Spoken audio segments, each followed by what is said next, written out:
There once was a girl who could not reach the stars. Hey everyone, how's it going? This is Kill 10 Rats with a quick look video at the Ember Throne.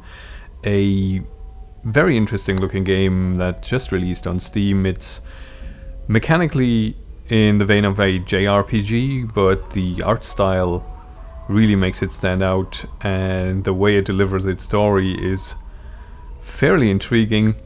So I thought we'd give it a quick look and I'd show off some of the gameplay to give you an idea of what to expect, since there doesn't seem to be a lot of material out there at the moment about the game, and I feel that's a bit of a shame. So let's have a look at this intro sequence first. She wished one would come down to her instead. Her wish came true, and one day a star fell to her. She was enveloped by it. It granted her every wish. She became a princess. The world grew for her.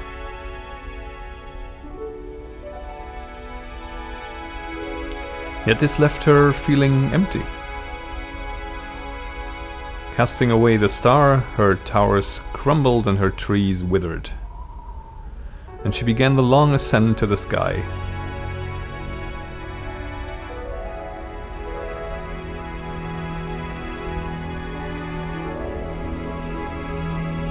And there we are in the main menu. Now, as far as game options go, there are a couple, but not the usual ones you would expect. This game has no real resolution option. This is the control pattern in case you want to see it for yourself when it comes to control with keyboard. I'm using a controller, which works perfectly fine, and the controls are pretty much what you'd expect. You open up a menu with B in the game, and you also confirm things with X. This game doesn't do widescreen resolutions at all, so if you wonder why there is a border around this that I filled up with a bit of background art, then that's because this game is running in a bit of a square box in windowed mode for me. You can full screen it, but that just upscales it and will give you the same borders along the left and right that you might be seeing in the video now, or rather that I covered up a little bit with the art. So yeah, just bear that in mind. It's definitely it just doesn't do it. And while that may detract technically, it's still worth it, I feel, because of the way the game is just drawn, hand drawn, and the way that just the way that it overall feels, and it just sort of sucks you in. We'll have a bit of a further look at it, and you may get what I mean. A star fell from the sky with the power to grant our every wish. All of us rushed to claim it.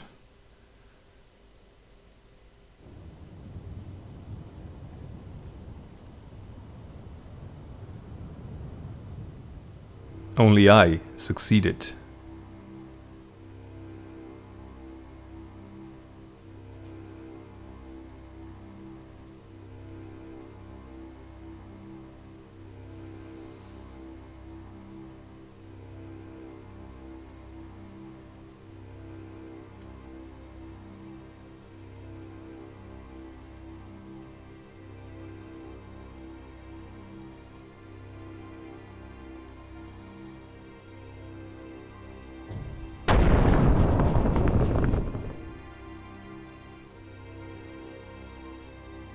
These words will be my last.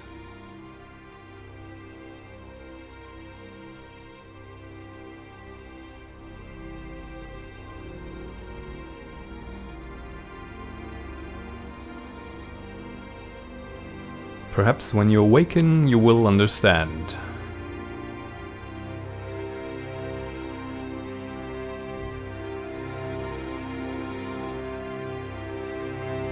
Why stars must stay out of reach.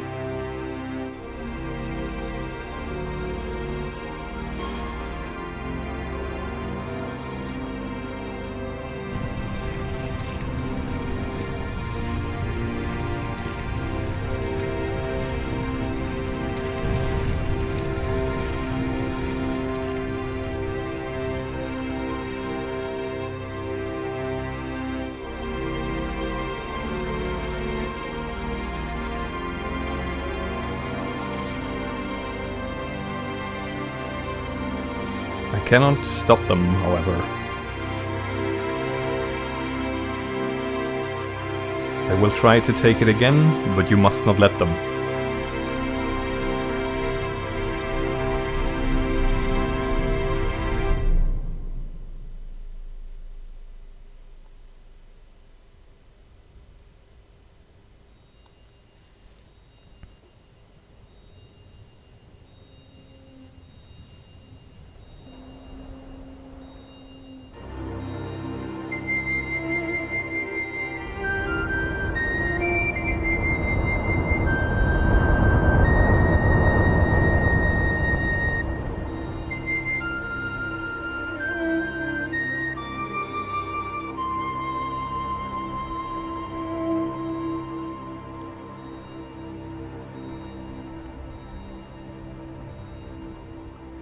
When you awaken,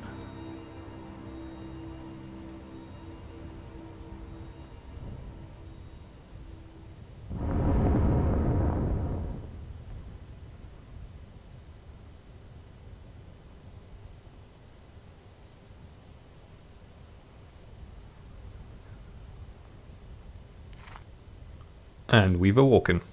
So this is the actual game. Everything before that was, of course, stylistically very similar.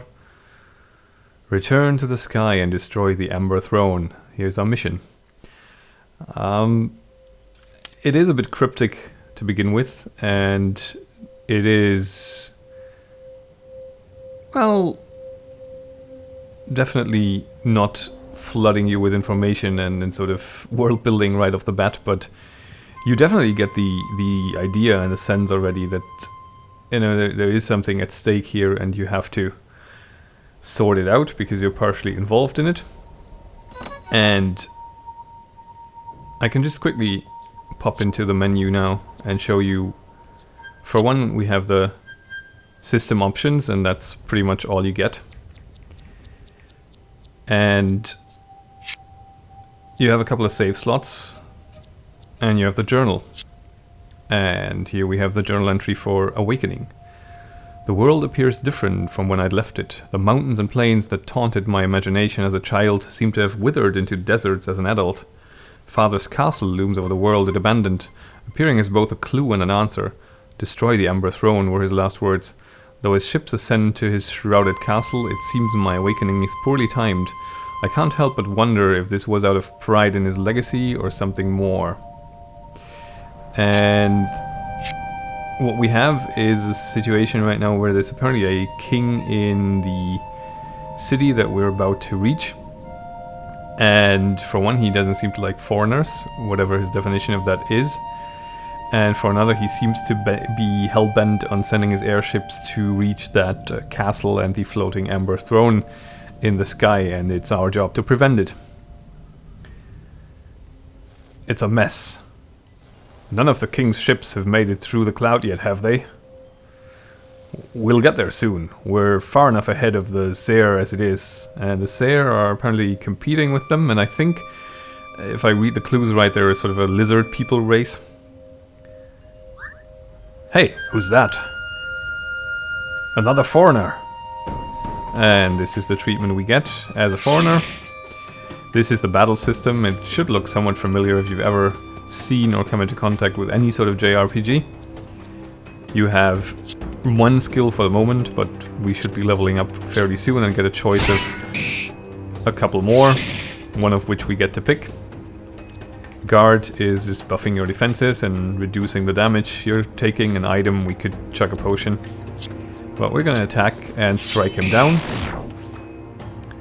Getting some experience. And his buddy is going to jump on in. Why you? No foreigners taking me down. A bit of a xenophobic bunch. We will break his defenses again. And this is one thing that already just flashed up there. He just changed his stance, and that's a part of this battle system where he's now unshielded, which probably means he's doing a lot of damage, but he's also taking more damage. And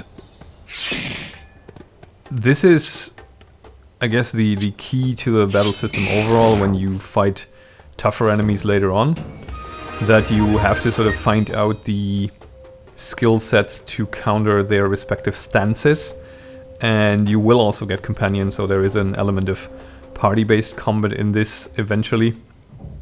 We have now leveled up, so we can pick a new skill. We can learn Crescent here, which is a slashing attack, or we can learn Serpent's Tongue, which is a piercing attack. And we can go for Overhead Slash, which is a slashing attack with a fairly high damage modifier. And Provoke, that seems to be sort of a tanking move, I suppose. Must Charge seems to mean that either you pass up an entire turn, or at least you go back in the initiative order. I think you're passing up an entire turn, actually. 60, it restores HP. Oh, interesting. And this is an AoE. Oh, I think I'm gonna go with this one for a start, because right now we're sort of on our own anyway, but not for long. And once we've learned the skill, we can equip it, or rather it auto-equips it for us. So let's have a look around some more. We're moving a little bit linearly at the moment. I'm not sure how much this is going to stay the case, but the game does tout one of its features as having a sort of light exploration aspect to it, so there's definitely something to find if you have a look around. And we've got some copper gauntlets. That's our first piece of equipment, and we can now manually equip them on our hands and move along, at which point we will reach the city area. Here we've got a collectible that can be turned into a stat upgrade when we find the NPC that's able to do that.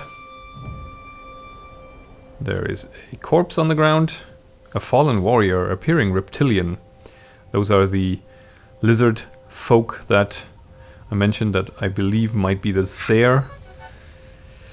And here's 3 guards. If we fight them, we will get pretty much obliterated. I tried it earlier, it didn't go well. And here's the city gate. What's a Westerner doing around here? Saw ships heading towards the Sky Castle, I bet. Go die in the desert with the rest of the lizards and foreigners. Nobody enters or leaves the city without the king or sage's orders. And if we approach again... You got a death wish, kid? So yeah, beat it. We're not very welcome here, it seems. So we'll have to find another way to get some information or get closer to the city. Down here is a dead end, unfortunately, but we will find a ring. A hardened ring, which increases our defenses. We can equip it in the other slot here and have a bit of a wander around, at which point we notice that we can climb up here. So you see there's all sorts of little animation details and like the background drawings and the, you know, everything that's just going on the screen, the weather effects, and all of it just looks gorgeous. I have to say, the presentation of the game is absolutely fantastic, and the game mechanics, sorry about that, aren't half bad either. It seems to be a battle system that allows for some complexity, especially with the stances involved, and it should be fun to play. You heard too? The king's surrounding the big castle in the sky so he can take the Amber Throne. We don't trust him or those white-robed ones, though. What are you? This wall is how all of us get out of the city. I won't say a thing, but the guards will notice you. The king's ordered all foreigners to be slain. He sounds like a charming son of a bitch. Let's talk to you. Ah, okay. You've already said the same thing here. Okay. Let's head on over here, because there we can, I believe, acquire a companion. Was it up? Yeah, I think it was up here. And you can see here's some lizard men drawings and a strange figure on a pillar that seems to be somewhat worshipped and radiant. One day Princess Evelyn will save all of us. We've got to show everyone else.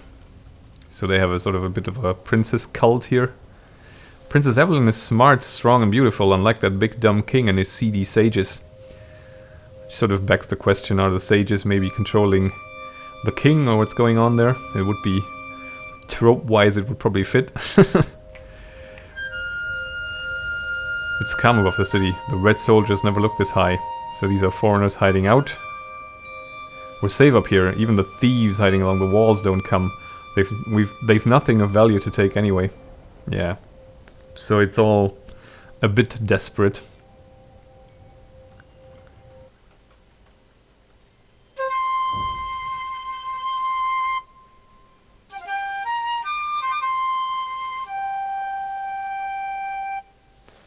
And we've met oh, sorry about that. We've met a stranger. Who are you? Another foreigner. You don't look like you're struggling. What brings you here? The Ember Throne? You don't seem to have an army. You're either naive or mad. And we seem to be communicating mostly by pointing and overall being a silent protagonist. Perhaps we can help each other then. I have things that need taken care of. The ships heading forward are coming from the castle. If you want, I can help you get there. You're on your own after that. That's a deal I'm willing to take. Stranger joined the party. And we have some more people to tell. Where are you two going? That cloaked girl is strange, but she helps us learn about the world. So we have picked up a companion. And let's maybe check her out. Can we see what she is? She has a fair amount of health, level 4, okay. Her attack power is a little lower than ours, I believe. Okay.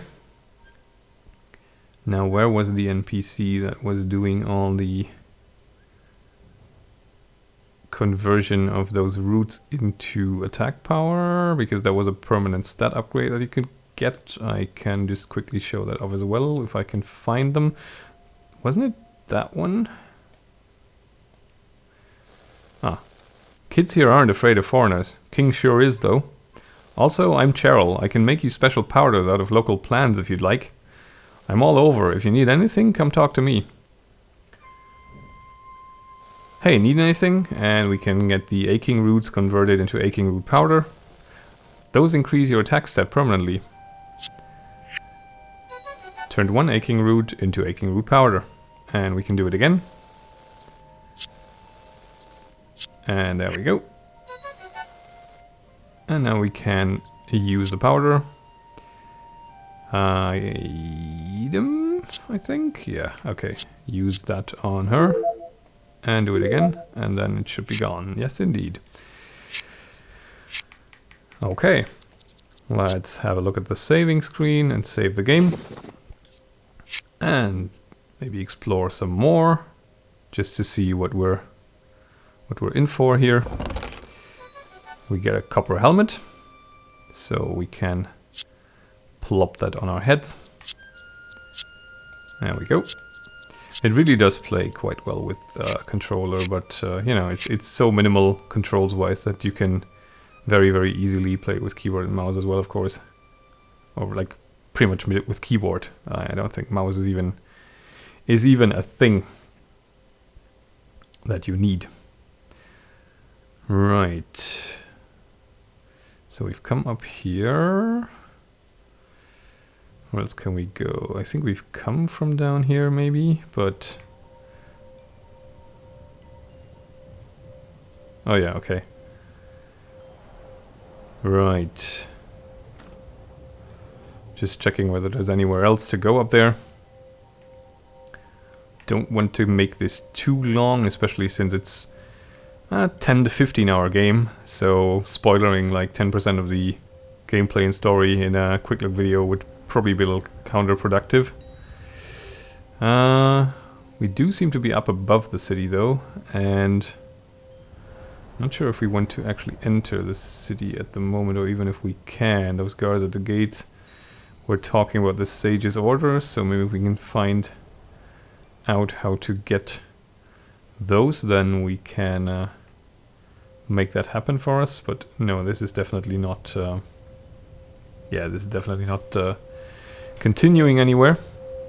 It can be a little hard to spot where you want to go sometimes, I feel, because of the way the backgrounds are drawn. I had that problem with the way up here, where I was wandering around trying to figure out where to go next when the guards wouldn't let me in and the guys in the south were just obliterating me. But eventually I just, you know, through a bit of trial and error, found this gap here. Let's see if we can get a different reaction out of them if we approach them with a stranger in town now. Not really. Well, let's just give that battle a try and see whether we have any chance at all. Now that we're 2 people. I fairly doubt it actually. They're doing a hell of a lot of damage. But maybe if they distribute the damage a little, we can make it work. Let's use a... Let's break this guy's armor, maybe? And then... Whoops, that wasn't what I wanted to do. She doesn't have any skills. Okay, so we can attack this guy, maybe? Yeah, I think we're still gonna get obliterated here. Pretty sure we are.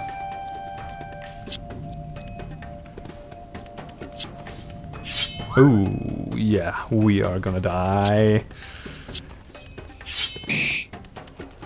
It's a trap, and this should be us almost done. They did hit me for a couple of hundreds last time I tried this, and yeah, he's only down to half health, so this is going to be a little tricky. Ouch. Okay, let's see, can we finish him off? No, we can't. Ay, ay, ay. Yeah.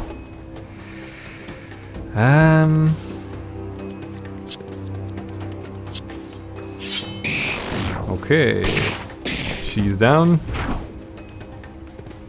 Let's chug a potion, maybe. Hopefully it helps.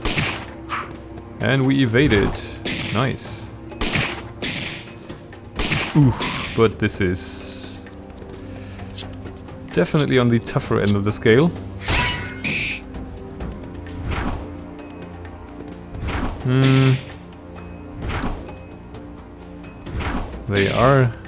They sure have brought a lot of nets to a sword fight. And I seem to have brought a knife to a gunfight, so that's probably not gonna pan out too well. Maybe we can heal up a little. That's 68, that's not gonna make a huge difference. Nah. No, we're pretty much boned. We did take one of them down at least. So potentially you can make this work. And I'll leave you to figure it out. I'm gonna leave it here. Just wanted to show off the game a little and give you an idea of what the game looks like when it's actually being played.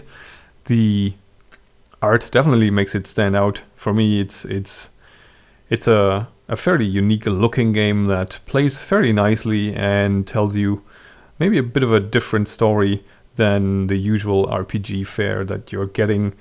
It's a nice approach to a quote-unquote JRPG, and I think it's well worth checking out, especially for a price tag that's below the $15/euro mark. So yeah, I'll leave you with that. I thank you very much for watching, and I'll see you next time. Bye for now.